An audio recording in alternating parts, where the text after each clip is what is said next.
estão participando oferecendo o conteúdo de forma híbrida, tanto em casa quanto na escola, ao contrário da rede pública, e jamais o governo poderia ter feito essa distinção. Pois é, polêmica, né? Polêmica. Virginia? Mas antes da gente continuar polêmica falando... ou semi-polêmica? Polêmica. Antes da gente continuar aqui falando sobre vacinação, vamos aproveitar que nós já estamos aqui com o nosso entrevistado, não é isso? E apresentá-lo para o nosso ouvinte. O Jornal da Manhã recebe hoje o jornalista, advogado, professor de Direito Constitucional da UFRN e ex-deputado federal pelo Rio Grande do Norte, Ney Lopes. Bom dia, senhor Ney. Um prazer tê-lo aqui. Muito obrigada. Andresa, tire o senhor. Tá certo. Vamos chamá-lo de deputado. Também não. Também não? Olha, bom dia a você, Andresa. Bom dia, Virginia. Bom dia aos ouvintes e telespectadores, né? Porque a Jovem Pan é a rádio que é TV. Para mim é uma alegria muito grande estar aqui conversando com vocês. Professor Ney, deputado Ney, a gente que agradece a sua gentileza de conversar com a gente, porque acompanhamos recentemente em um dos artigos que o senhor publicou na Tribuna do Norte, no jornal Tribuna do Norte, um artigo que diz o seguinte, é intitulado A Roda Gigante da Política Brasileira. Nesta sexta-feira, pós-feriado, deputado, quando o Exército Brasileiro aceitou os argumentos de Pazuello, essa roda está em cima ou está embaixo? Olha, esse é um caso muito delicado pelas paixões que dominam hoje qualquer fato político brasileiro. Mas eu acho, como eu sou um curioso jornalista hoje, que voltei às minhas origens de repórter com um blog e aqui e acolá opinando, eu coloco também a minha experiência de 6 legislaturas no Congresso Nacional, onde vi muita coisa. Eu acho que esse episódio do general Pazuello, ele tem que ser encarado sob o ponto de vista, primeiro, do direito de cada cidadão ter a sua opinião. Claro, cada cidadão tem, sobretudo hoje com a mídia social. Mas o outro ângulo é a competência de decidir sobre um fato que foi a presença de um general do Exército num ato público no Rio de Janeiro, que a gente sabe que é político, eu não vou dizer aqui a você que não é, mas na verdade, como advogado, e se a gente for para uma prova, lá não tinha bandeira política, o próprio presidente não tem partido político, então geram as dúvidas de interpretação. Mas o mais importante é que a competência de julgar a insubordinação de um caso como esse é do Exército Brasileiro. Da mesma forma que é da Câmara dos Deputados julgar a deputada que é acusada de ter assassinado o marido. Da mesma forma que o Supremo Tribunal Federal recentemente arquivou uma delação do governador Sérgio Cabral que envolvia o ministro Toffoli.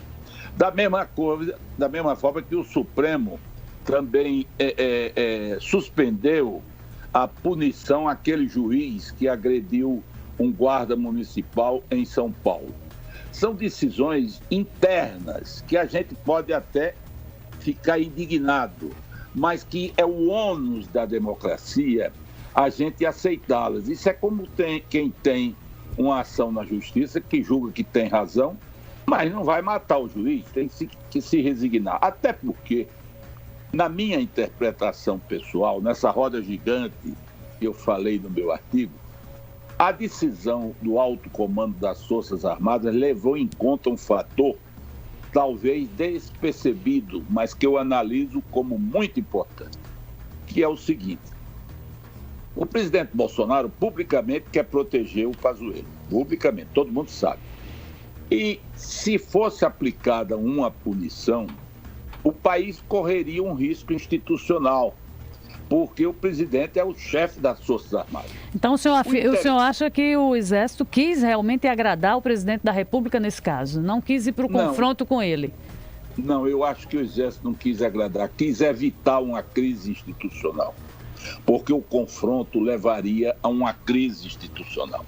Você veja o seguinte, há uma frase que diz que às vezes é preciso ser como as ondas do mar, recuar para ganhar força.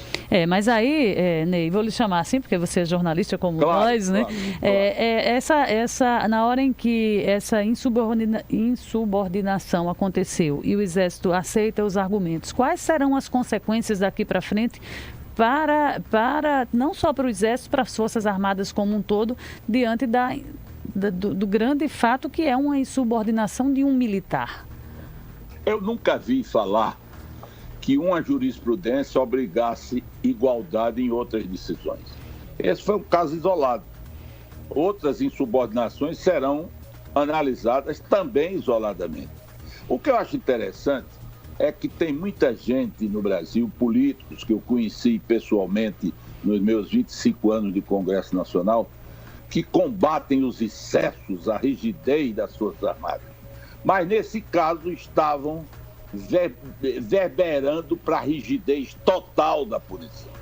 Então, eu prefiro ter o bom senso. Eu não estou aqui defendendo o Exército, defendendo o Pazuello, eu estou defendendo, na minha opinião, o Brasil. O Brasil viveu recentemente uma crise militar com a demissão dos militares. Se a gente enfrentasse uma outra em plena pandemia... Agora, você sabe qual é a hora de punir ou não punir o presidente Bolsonaro? Sabe qual é? Na eleição de 2022. É o melhor fórum, né? É o melhor fórum, é o juiz, é o eleitor. É lá que o eleitor vai dizer, isso é um absurdo, eu voto contra ele. E ele pode dizer sim, né? Agora, no momento, é preciso ter muita ponderação. O Brasil está vivendo uma fogueira política. Tire por essa CPI. Ora, eu quero dizer a vocês, eu fui relator de 5 ou 6 CPIs. CPIs violentas, como salário mínimo do Brasil, fui relator, medicamentos, etc. Eu nunca vi o que eu estou vendo nessa CPI. Aí você diz, isso é para ajudar Bolsonaro? Não, que eu não sou bolsonarista. Eu sou pela terceira via. Agora, é o fato seguinte, as posições que esses senadores estão tomando, eles é que estão ajudando o Bolsonaro. Eu já vi muita gente dizer, não, estão vitimizando o Bolsonaro. Você não pode pegar uma testemunha e dizer, diga sim ou não, diga sim ou não. Isso não existe, nem no direito, nem no parlamento, e desabona o parlamento brasileiro. Você pode discordar. Se o relator Renan Calheiro acha que a cloroquina é um mal, prejudica, ele coloca no relatório dele, condena, é um direito dele. Agora, ele não pode fazer como ele, o presidente e outros senadores fizeram com aquelas 2 médicas, praticamente mandando elas calarem a boca. Teve uma vez que o presidente chegou a dizer, a senhora cala a boca, porque a senhora está mentindo. Você nunca tinha assistido isso, né, no Congresso? Nunca vi isso. E a gente percebeu também que foram comportamentos diferentes de uma médica para outra.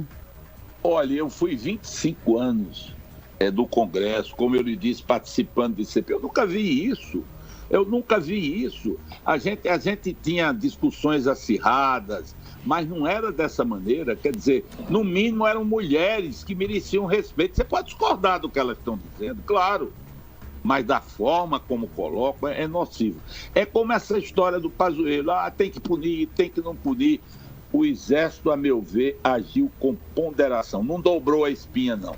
Evitou uma... A gente sabe como o presidente é intempestivo. Ele foi preso no passado por intempestividade pelo próprio Exército. Se esse homem se rebela, no mínimo era uma crise. O que é que isso vai contribuir durante uma pandemia catastrófica? E está faltando 1 ano para a eleição. A hora de julgá-la é na eleição, sim ou não. Aí sim tem que caber o sim ou não, mas não agora. Agora, Ney, como é que o senhor avalia aí o perfil desses senadores com relação a essa CPI? Eu acho que eles estão fazendo um palco político e estão ajudando o Bolsonaro. Eles perderam o foco. Veja o seguinte, eu digo sempre, ressalvo, que é o que eu procuro fazer nos meus artigos, nas minhas opiniões, eu procuro ter uma aplicação da minha experiência de vida política e jornalista para tentar analisar as coisas com a maior serenidade possível. Então você veja o seguinte, do que adianta você usar termos vagabundo, mentiroso, dentro de uma CPI? Você só deprime o Senado. Você tira a legitimidade do Senado. Então, os senadores agindo assim, eles estão dando uma demonstração de despreparo parlamentar. Ali, o que tem que ser feito é a investigação dentro das normas. Tem um artigo do Código de Processo Penal brasileiro que proíbe que a testemunha dê opinião. Proíbe, não é negócio de aconselhar, não. Aí você vê todo dia lá, o que é que o senhor acha disso? O presidente estava presente, não estava presente? Diga sim ou não, diga sim ou não. O Código de Processo Penal diz que a testemunha tem o direito de esclarecer, porque se você não esclarece uma coisa, Virgínia e Andresa, você pode se autoincriminar. Se você me fizer uma pergunta e disser, Ney, diga sim ou não, o ouvinte, um vai ouvir de um jeito, outro de outro, e eu posso estar me autoincriminando. Foi por isso que o Supremo acabou concedendo, na decisão do ministro, o habeas corpus na época para o depoimento do ex-ministro Pazuello, Ney? Claro, foi, porque é jurisprudência tradicional do Supremo, não é nesse caso, aí é outro aspecto, é o direito ao silêncio. Isso é uma regra constitucional, está no artigo 5º, é uma cláusula pétrea, uma emenda constitucional não pode mudar, você não pode se autoincriminar, é um direito que existe. Aí você... surgem as interpretações, que é para proteger, que é para mentir. Você veja, o senador Aziz se dirigiu ao ministro Queiroga ontem, eu li aqui no estado de São Paulo, hoje pelo computador, dizendo, não venha mentir de novo. Isso é abuso de poder. Porque você pode dizer tudo desse ministro Queiroga, nosso conterrâneo do Nordeste, mas ele está se soçando, parece ser um homem humilde, tenta dar o recado dele. Agora, controlar Bolsonaro é difícil. Eu tenho medo que ele tenha até um infarto. Essa tarefa é dificílima, Ney Lopes. É muito difícil. Mas você tocou em... E se ele está fazendo... A gente tem que ver que ele está se soçando, não é por Bolsonaro, não, é pelo Brasil. E ele acabou encontrando um outro caminho, saindo dessa discussão do tratamento precoce para se dedicar à pauta das vacinas, que é o que o Brasil espera nesse momento, claro, né? Melhor com ele do que sem ele. Ney, você tocou naquela palavrinha mágica, terceira via, né? Você disse que hoje defende uma terceira via na política nacional. Estamos há pouco mais de 1 ano e 3 meses aí das eleições de 2022. Temos tempo para construir essa terceira via na política brasileira ou vamos chegar nessas eleições com essa polarização que a gente já vive há algum tempo? Olha, eu aprendi no Congresso Nacional com o senador Marco Maciel, meu grande amigo, uma frase. Ele dizia, quando há prazo, há tempo. A gente pergunta, tem tempo? Se tem prazo, tem tempo. Então, prazo tem demais. Segundo, o país está sentindo que é preciso mudar esse estilo de polarização. Independente de você ser lulista ou ser bolsonarista, você ouve as pessoas dizendo, estão puxando a corda demais. Então o Brasil está precisando de uma voz de equilíbrio. Ou então, esses dois personagens têm que passar por um processo de psicanálise política para ver se mudam de temperamento e de estilo. Acredita em correção deles dois, a gente mudar a personalidade de dois políticos como Lula e Bolsonaro nesse momento é difícil, né? É difícil, eu estou dizendo assim de uma forma eu sei. até jocosa. Mas a verdade é que os dois interessam a eles essa polarização. E isso não é bom para o país. Então eu vejo que a construção de uma terceira via... Veja o seguinte, você, Virgínia e Andresa, lembre-se do seguinte. Fernando Henrique tinha perdido uma eleição em São Paulo para prefeito, foi derrotado para prefeito, por Jânio Quadros. Fernando Henrique nunca tinha tido mandato eleito, era suplente de Franco Montoro. Meses antes da eleição, por ele ter patrocinado o Plano Real do governo Itamar, lançaram ele presidente da República e ele ganhou no primeiro turno. Então você vê que não é impossível. Por quê? Porque a nação viu naquela mensagem uma maneira de recuperação da economia cuja inflação atingia mais de 100% ao mês. Quem seria o nome da terceira via, Ney? Bem, essa bola de cristal eu usaria primeiro para ganhar a Mega Sena. Certo. Para escolher, mas para não lhe frustrar. Muito bem. E nem os nossos ouvintes. Eu vou lhe dar um palpite. Eu gosto muito do estilo do senador Rodrigo Pacheco. Gosto muito, não o conheço, mas gosto muito do estilo dele. Presidente do Senado. Sensato, boa formação jurídica, tem serenidade. Eu acho um nome que, se for viabilizado, que não é fácil, e mais, ele pertence ao 2º colégio eleitoral do Brasil, onde o prefeito de Belo Horizonte está com 80% para ser governador. E diz que apoiaria ele para presidente. Então ele já saía com o handicap de Minas Gerais. Então a gente percebe que esse poderia, se ele aceita ou não, eu não sei. Pelo contrário, eu leio nos jornais que ele não aceita. Mas, como você me pediu o palpite, eu não quis deixar de dar. Eu acho que ele seria um bom nome. Sabe por quê? Ele associa duas coisas muito importantes atualmente no Brasil. É política com economia. É preciso fazer política, mas sem perder de ótica a economia. E ele demonstra muita sensibilidade de vincular a política à economia sem dependência, mas aprisionada a princípios que possam assegurar o bem-estar da coletividade. Ele demonstrou, quando ele deu algumas opiniões sobre temas políticos e econômicos, muito equilíbrio nesse sentido. Mas estou achando ele um pouco morno, né? Principalmente nesse episódio de CPI, a gente está vendo que o senador Rodrigo Pacheco, ele sai um pouco da cena, da vitrine da cena política. Ou a impressão? Primeiro, lembre-se que ele é mineiro, né? É verdade.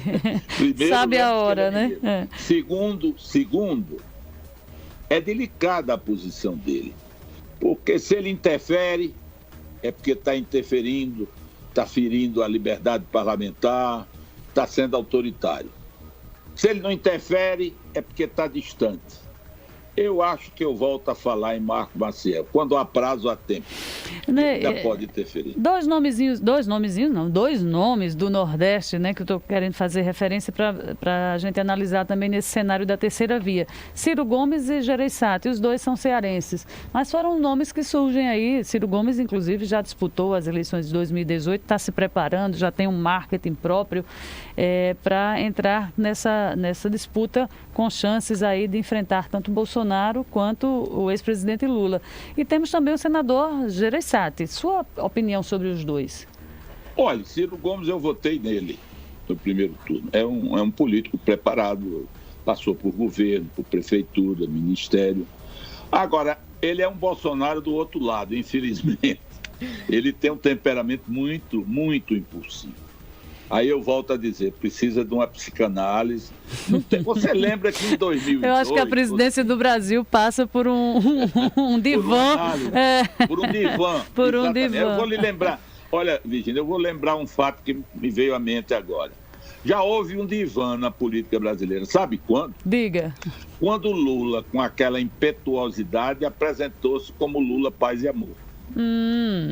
Se lembra? Lembro. Isso foi justamente naquele momento que ele virou a chave e conseguiu se eleger, né? Foi aí que ele ganhou a eleição.